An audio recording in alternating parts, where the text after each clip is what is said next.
There we go. Now I'm on. Okay. All right. So the other day I was driving down the highway and I see a cop car on the side of the road and he pulled somebody over. And it's one of those people that they put the giant exhaust tip on the back of the car because they think they're a lot cooler than they are. And the cop's standing there writing him a ticket. And I'm thinking to myself, I'll bet he got exactly what he deserves. And then I looked down at my speedometer and realized I'm going over the speed limit myself, right? And that highlights a very, there's something that's very true about how when it comes to other people, we always want justice, right? Give them exactly what they deserve. But then when it comes to ourselves, it's completely different, right? We want, right, cut us some slack, right? We want mercy, we want grace, right? We want you to be harsh to them and lenient to us. It's just like when you were a kid. I remember whenever my brother would get in trouble, which was a lot. It's not that he was a bad kid. He was just the kind of kid that was always getting into something. He one time tore apart the lawnmower just to see how it worked and then didn't know how to put it back together. I don't know if any of you were that kid or you had one of those kids, right? But every time my brother would get in trouble, I'd be standing there cheering him, be like, yeah, Mom, get him, give him the spoon, give him the spoon. But then as soon as I got in trouble, right, again, very different tone. No, I'm so sorry, Mom, I didn't mean it. I promise if you don't tell Dad, I'll never do anything wrong again. Right? There's a very different way on how we want people to treat us versus how we think other people should get treated, right? And we all fall for this same thing, right? We want justice for them and mercy for us. But this brings us into what Jesus says in Matthew chapter 5, and we're up to verse 7, so we're slowly working our way through the Beatitudes. But Matthew 5:7 says, "Blessed are the merciful, for they shall receive mercy." Right? Blessed are the merciful, for they shall receive mercy. Now, I think it's important to point out that out of all the Beatitudes that we've covered, these are blessings that Jesus is pronouncing on people that are going to make it into the kingdom of heaven, right? The people that will inherit heaven forever. These are the quality traits that we should be striving for. But up until this point, everything that Jesus has covered has been about our vertical relationship, right? And we need to make a distinction. There's vertical relationships and there's horizontal relationships. So our vertical relationship, right, going up is between us and God. And then our horizontal relationships would be between us and other people. So up until this point, we've covered, right, blessed are the poor in spirit, those who mourn, the meek, and those who hunger and thirst for righteousness. And there's a common thread through all of these that those have to deal with our relationship with God. And specifically, they all deal with this idea of humility, of humbling ourselves to realize that our relationship with God is broken and there's nothing we can do to make that right. And it took God on his end to come down and meet us where we are at. And so we have to humble ourselves and realize this is not our doing, but it's God's doing. And that is the only way that we can have a right relationship with God. But now he moves into this horizontal part of it on how we deal with other people. Right? And it's important to note that he spends time going through the vertical part before he gets to the horizontal part. We see the same thing if you read through the 10 Commandments, right? The first half of them are all about you and God, and then you get to the part about you and everyone else, right? And there's an important point to be made here, that if you want to make your relationships with other people better, focus first on your relationship with God. Because if that is right, then everything else will follow after it. The stronger your relationship with God is, the better your relationships with your spouse, with your coworkers, with your parents, with your neighbors, the better those will become. Right? And I think it can be a big tell of where your relationship with God is based on how you're treating other people. Right? If you're a jerk to people, if you have bitterness towards other people, if you're holding grudges against them, I can guarantee you that your walk with Jesus is not in the place where it's supposed to be, because when you focus on the vertical relationship, the horizontal relationships will benefit. Right? And so we've seen Jesus talk about, right, how to get right with God, right? Humble yourself before God. Be poor in spirit. Mourn over your own sin. Hunger and thirst after God's righteousness, right? And now we get into, right, how do we deal with other people? And so Jesus says, blessed are the merciful, right? Those who have mercy on to others. And so mercy can be defined as compassion or pity, right? Have compassion towards other people, right? It's to help one afflicted or seeking aid, right? Mercy is simply when you see someone in need, you go help them. You have compassion towards those people. You set aside what you're doing and you go help somebody for the benefit of them. That is what mercy is. And so I believe that mercy can be shown both, right? There's kind of two sides to mercy, two different ways that we can show mercy. So the first one is we can show mercy physically. It's literally meeting the needs of someone else, right? Whether that's financially, right? Giving a gift to someone, right? Helping someone pay their bills, buying somebody's groceries, right?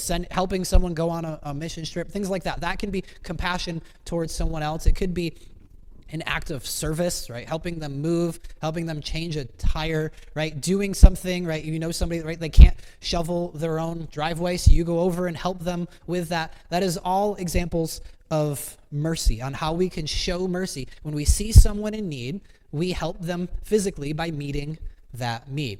That need. That is how we show mercy. And so one of the best examples of this is what's known as the Good Samaritan in Luke chapter 10. I'm just give you the synopsis of this story. Right? So this is not a true story. This is a story that Jesus made up in order to tell a point.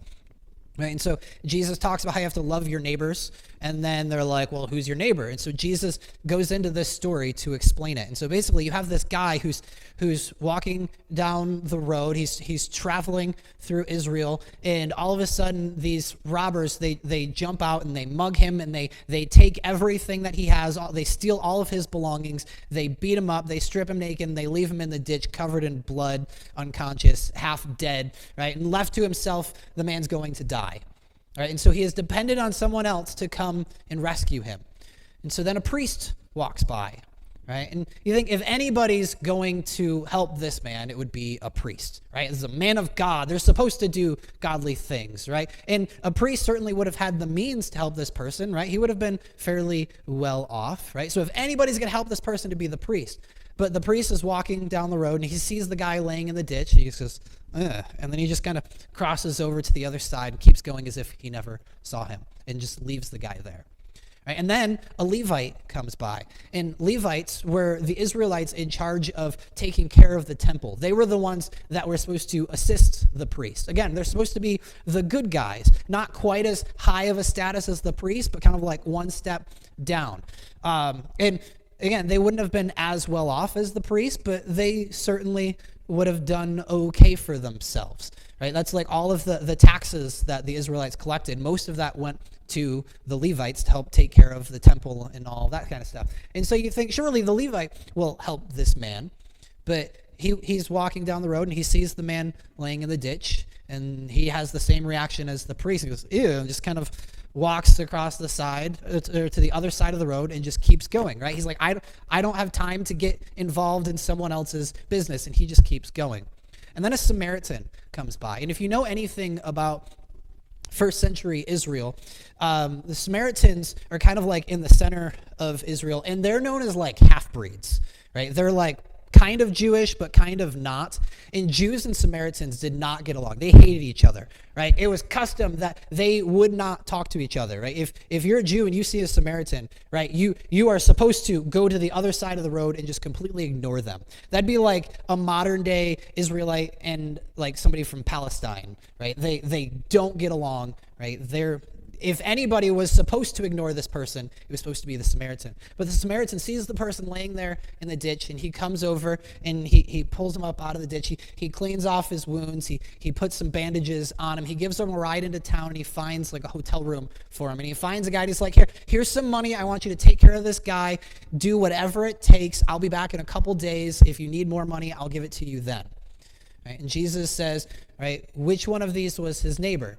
And the answer was the one who showed mercy, right? The person who was least expected to help was the one that went out of his way to help this man who culturally he should have ignored, right? But he showed mercy to that person. And also notice, it cost him something, right? He had to set aside whatever his priorities were, wherever he was supposed to go, right? He was obviously in a hurry because he couldn't stay with the man, so we had to get him a hotel room, basically, right? But he had to, right, take his own time to meet the needs of this person who was about to die.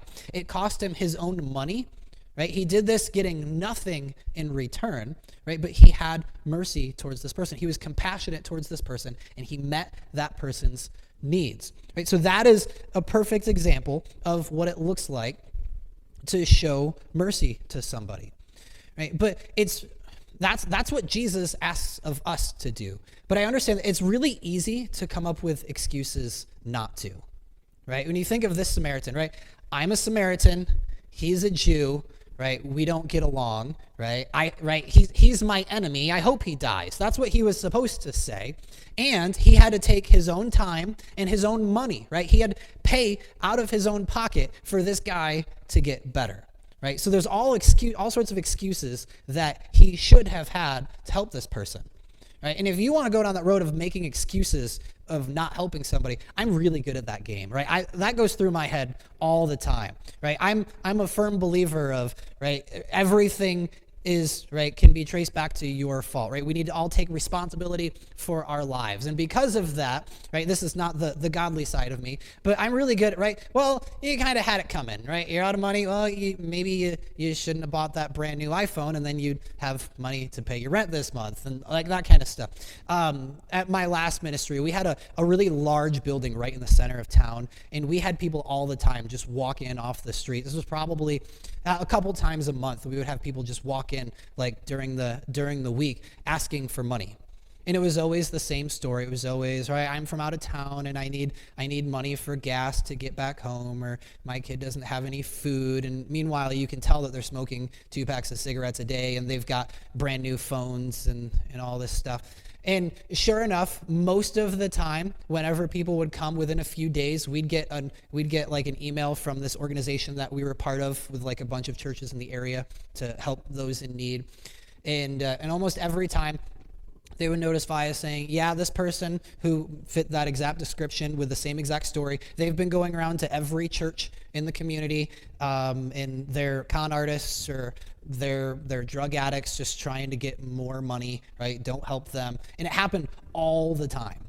And it's so easy to become cold towards that, where every time somebody comes and asks you for something, you just assume that they're a meth head who just wants to get another high, or you just assume that they just made stupid decisions and want somebody else to bail them out, and that's what they do all the time, right? But that's not what Jesus asked us to do, right? Jesus doesn't say, blessed are the guarded, or blessed are those who let other people learn their own lessons, right? That's if I were in charge, that's what I would do.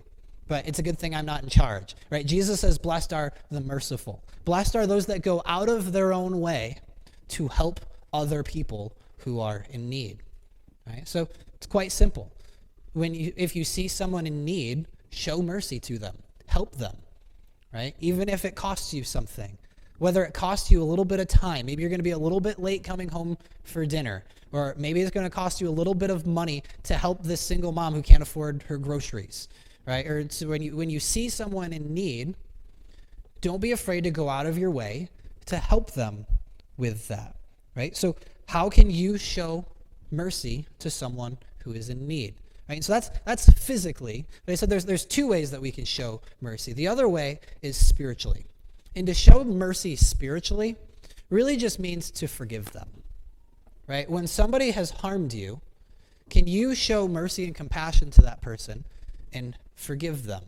There's another story that Jesus gave. This is, again, another parable, a story that Jesus kind of made up on the spot in order to communicate a lesson to his audience. And this is known as the unmerciful servant. And so in this story, Jesus talks about a king who wants to settle all of his debts. And so he pulls in he pulls in everybody who owes him money, and he says, all right, pay up. And so this one guy who has a debt of is 10,000 talents. And if you convert that into American dollars today, it's about $10 million. That's a lot of money, right? And the king's like, all right, pay up. I want my money.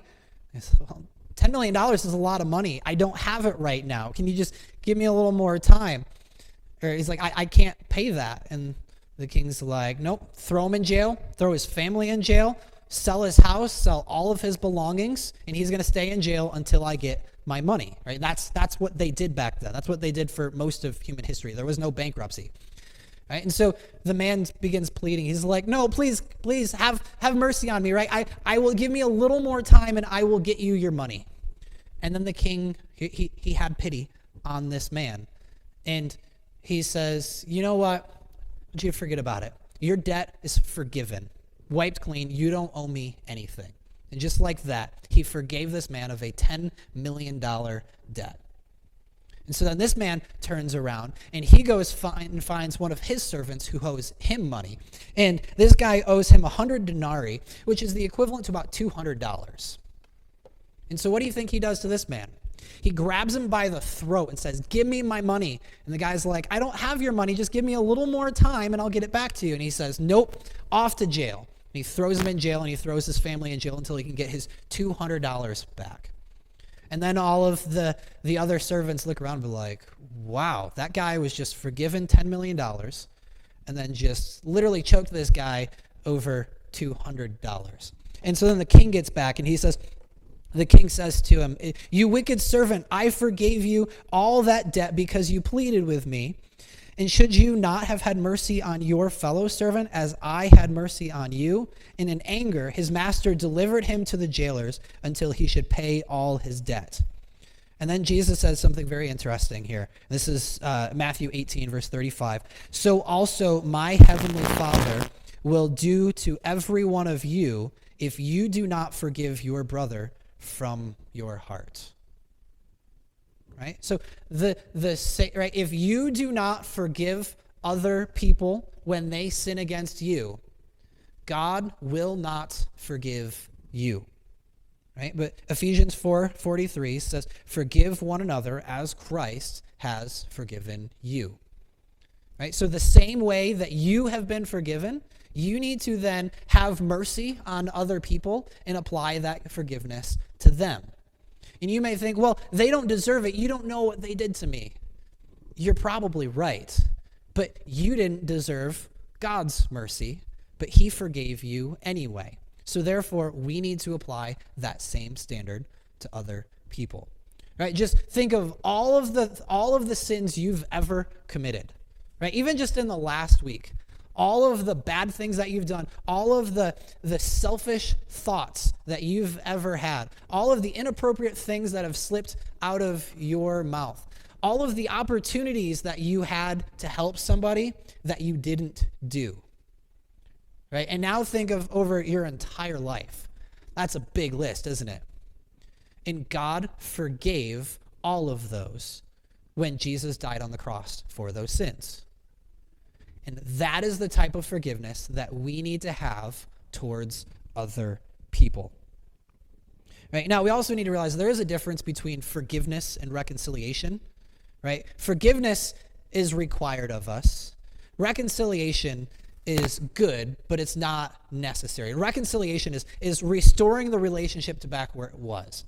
Right? You have to forgive somebody, but you don't have to have the same exact relationship that you had before. For example, if somebody steals money from you, you don't have to loan them your credit card. That's just dumb. But you do need to forgive them. Right? And the reason is because forgiveness does more for you than it does for the other person.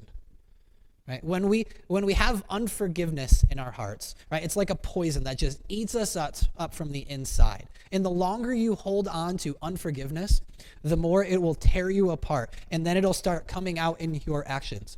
Right? Forgiveness is not approving of what they did, but it's telling yourself that I'm no longer going to hold that against them.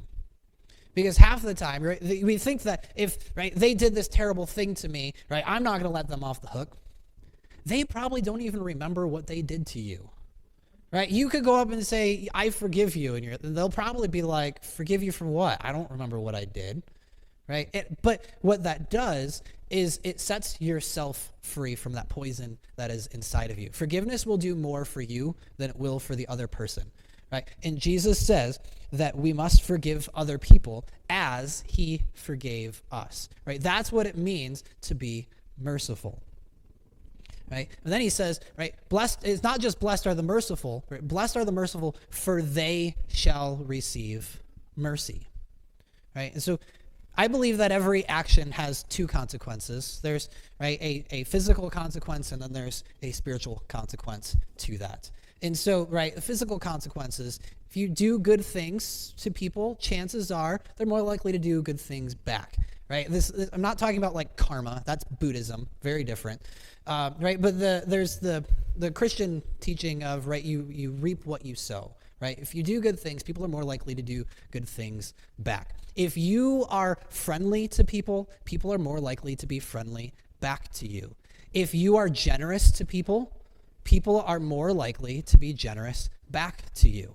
Right? You've probably had a conversation with some people like, wow, that person was really nice. I like them. I would do anything for them.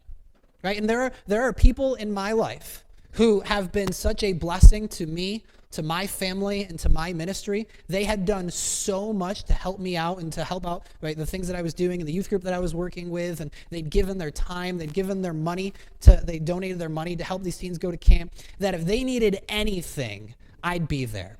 Like, I will drop whatever I'm doing to go help these people because they were so good to me. Like, you need money, I'll sell one of my kids. I'm just kidding, I won't actually do that.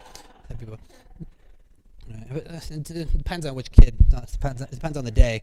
But, right? So, again, we can all think of this. And the inverse is true, that if you're a negative person, nobody's going to want to be your friend.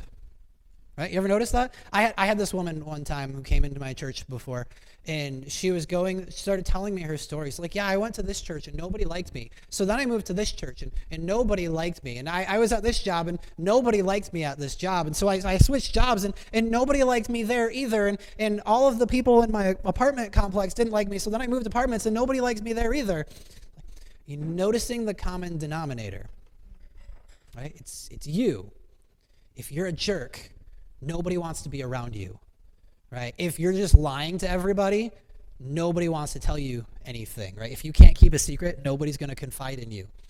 If you've never given a dime to anybody else, don't be surprised when nobody's there to help you when you're broke, right? So when we are merciful to other people, people are more likely to be merciful back, right? Just we do things for people that we like. That's human nature. If you are a merciful person, people are more likely to be merciful back to you. But then there's also the spiritual side of it as well, right? And that is that how we treat other people is how God will treat us. And I realize even just myself, when I say that out loud, like something about that phrase doesn't sit right. Like we can really affect, like we're us, he's God. We can really affect what he's going to do. But Jesus taught this clearly many times. As we already read in Matthew 18:35, right? So also my heavenly Father will do to every one of you if you do not forgive your brother from your heart.